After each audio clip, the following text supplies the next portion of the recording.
Now we are going to study about trisodium citrate.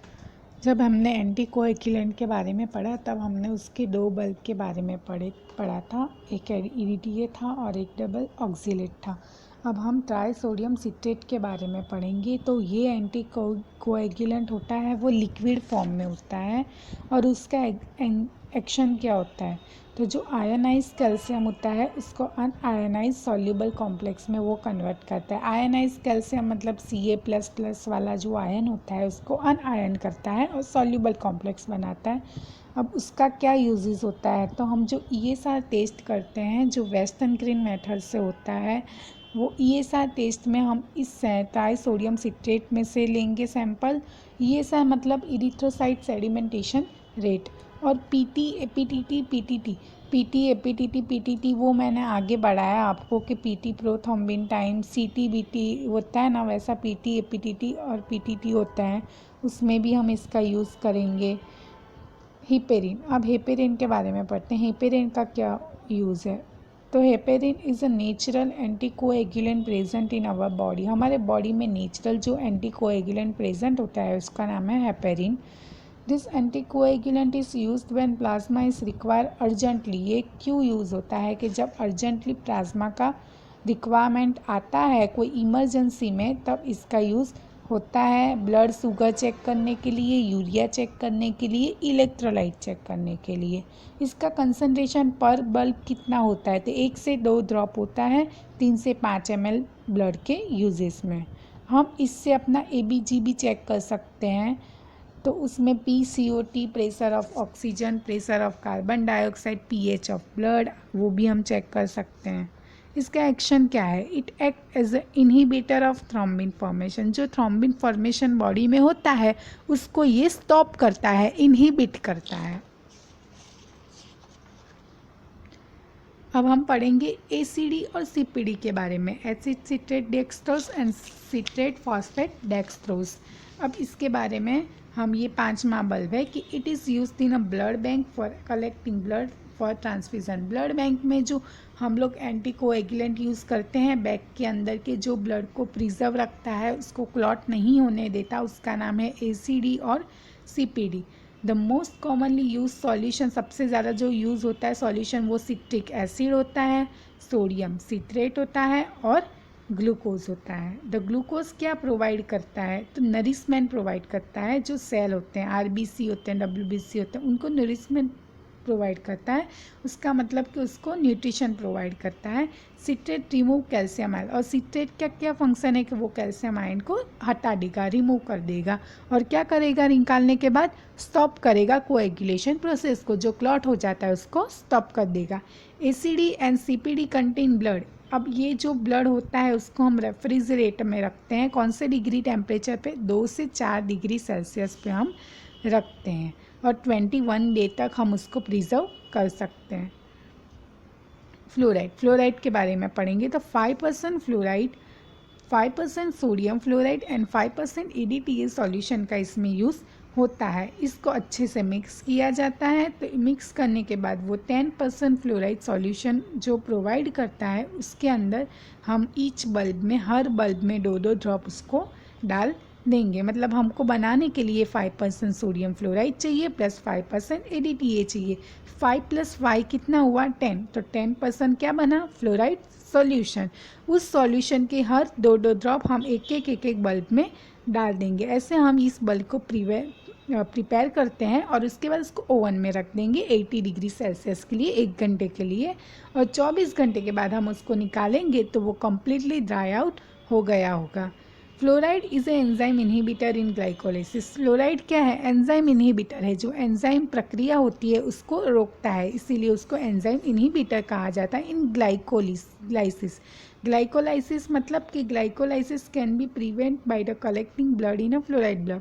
Glycolysis मतलब जो glucose को तोड़ता है उसको, प्रक्रिया को बोलते हैं ग्लाइकोलाइसिस। ग्लूकोज को हेक्सोकाइनेसिस एंजाइम के मदद से तोड़ के ग्लूकोज 6 फॉस्फेट बनाया जाता है। प्लेन बल्ब, ये जो फ्लोराइड है उससे हम लोग क्या चेक कर सकते हैं, ग्लूकोज, शुगर चेक करते हैं। शुगर की जो टेस्टिंग होती है, FBS होती है, RBS होती है, PP2BS होता है, वो सारी चीज़ें कौन से बल्ब के मदद से होगी, फ्लोराइड की मदद से। प्लेन ट्यूब, अब प्लेन बल्ब का क्या यूज़ है, तो वो बायोकेमिस्ट्री और सेरोलॉजिकली जितनी भी टेस्ट होगी उसमें ये प्लेन बल्ब यूज़ होता है। और वो प्लेन बल्ब का काम क्या है कि वो ब्लड को क्लॉट करेगा। क्लॉट करने के बाद जो येलो कलर का फ्लूइड ऊपर सेपरेट होगा उसको हम बोलेंगे सीरम। वो सीरम में से सारी टेस्ट होगी, इसीलिए प्लेन बल्ब का यूज़ होता है।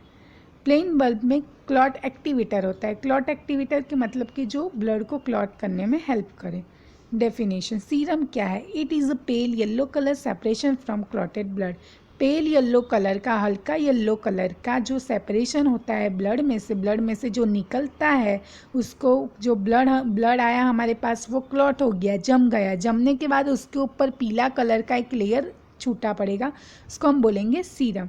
Blood is collected in a plain bulb. अगर सीरम का आपको यूज़ है तो हम उसको प्लेन बल्ब में कलेक्ट करेंगे। Serum do not contain fibrinogen in its composition. Serum के अंदर फाइब्रिनोजन नहीं होते। प्लाज्मा, प्लाज्मा और सीरम में क्या डिफरेंस है?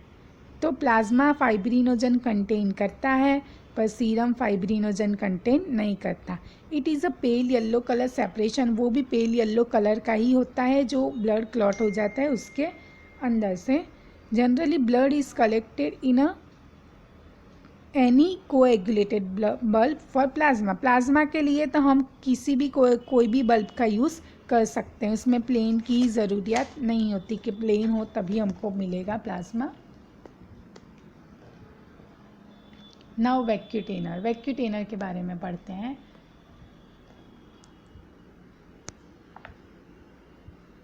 वैक्यूटेनर के बारे में अगर हम पढ़ेंगे तो उसके कलर कोड के हिसाब से कौन कौन सी टेस्टिंग होती है बल्ब की, वो उसके बारे में पढ़ेंगे। उसका यूजेस क्या होगा, उसका एक्शन क्या होगा, उसका रिमार्क्स क्या होगा।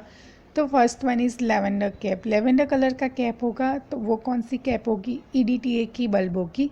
ईडीटीए की बल्ब होगी और ईडीटीए का एक्शन क्या है कि वो कैल्शियम चिलेटिंग एजेंट है। और उसका यूज़ क्या है कि हम सीबीसी में यूज़ कर सकते हैं और ब्लड स्मीयर जो बनाते हैं उसमें हम ईडीटीए के ब्लड का यूज़ कर सकते हैं। और इसका रिमार्क का क्या है कि generally use when whole blood is needed. जब हमको पूरा ब्लड का यूज़ होता है, काम होता है, तब हम इसको यूज़ करते हैं। पिंक कलर की कैप होती है। पिंक कलर की कैप भी ईडीटीए और उसके सॉल्ट में होती है। इफेक्टिवली वो भी कैल्शियम चिलेटिंग एजेंट है और वो भी ब्लड टाइपिंग और स्क्रीनिंग, जो ब्लड टाइपिंग होता है ब्लड बैंक में और स्क्रीनिंग होता है उसमें यूज़ होगा।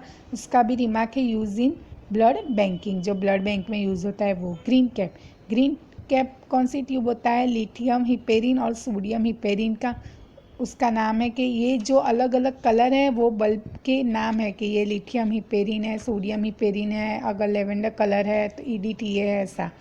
तो उसका क्या एक्शन है? Prevent the thrombin formation and prevent the platelet aggregation. Thrombin बनने से रोकेगा और प्लेटलेट का गुच्छा बनने से भी रोकेगा। उसका यूज़ क्या है? तो वो plasma determination in a clinical the like urea electrolyte जैसे टेस्ट होंगे उसमें हम उसको यूज़ कर सकते हैं। वो कौन से रिमार्क में होंगे? Cause the leukocyte aggregation so not use for WBC. WBC के लिए हम लोग क्योंकि ये डब्ल्यूबीसी का ल्यूकोसाइट को एग्रीगेशन करता है इसलिए उसके लिए उसका यूज़ नहीं होगा। ग्रे कैप है तो उसका नाम क्या है? सोडियम फ्लोराइड, पोटेशियम ऑक्जेलेट और सोडियम हिपेरिन। ये जो मैं बोल रही हूँ फोटो में है या तो बुक में प्रोवाइड किया है टेबल के फॉर्म में। उसका एक्शन क्या है? Fluoride is an enzyme inhibitor. Fluoride का काम क्या है? जो हमने आगे पढ़ा है वही पुस्तक में दिया है, कुछ अलग नहीं है इसमें। वो एंजाइम को इनहिबिट करता है। और फिर उसका यूज़ किस में है? तो डायबिटीज़ में, ब्लड शुगर चेक करने में और प्लाज्मा जो ग्लूकोज टॉलरेंस टेस्ट है उसमें हम चेक कर सकते हैं। उसका रिमार्क क्या है? Prevent the glycolysis. तो वही जो हमने आगे पढ़ा, ग्लूकोज को तोड़ने से रोकेगा, इसीलिए हम लोग उसका FBS, RBS, PP2BS जैसी टेस्टिंग कर सकते हैं। ब्लू कैप, ब्लू कैप में क्या है? Major amount of sodium citrate. इसमें सोडियम सिट्रेट नाम दिया गया है और वो क्या करेगा हमने आगे पढ़ा है, वो कन्वर्ट करेगा आयनाइज कैल्शियम को अनआयनाइज सॉल्युबल कॉम्प्लेक्स में। उसका भी यूज़ वही है PTT APTT के लिए। और रिमार्क क्या है कि रिवर्सिबल एंटीकोएगुलेंट है। डार्क ब्लू है, डार्क ब्लू का नाम क्या है, सोडियम हिपेरिन ऑल्सो कंटेन्स में थोड़ा मात्रा में EDTA भी होता है। यूज़ क्या है उसका, मेटल एनालिसिस और टॉक्सिकोलॉजिकल टेस्ट, जो टॉक्सिकोलॉजिकल टेस्ट होगा या तो मेटल का टेस्ट किया जाएगा उसमें। रेड कैप में क्या होगा, हमने पढ़ा प्लेन ट्यूब कहते हैं उसको, क्लॉट एक्टिवेटर होता है जो सीरम को सेपरेट करता है, जो बायोकेम में यूज़ हो जाता है, HIV की टेस्टिंग में यूज़ हो जाता है, HCV में, विडाल में, टाइफॉइड में, ये सब में यूज़ होता है।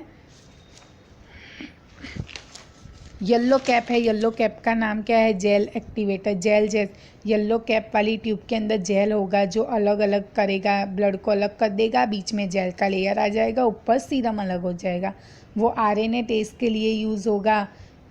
फिर जो लाइट येलो कलर है वो सोडियम पॉलीइथेनॉल सल्फोनेट का होगा जो ब्लड कल्चर के लिए यूज़ होता है। ये सारी चीज़ें आपको बाद में पता चलेगी, ब्लड कल्चर क्या है वो माइक्रो में पता चलेगा।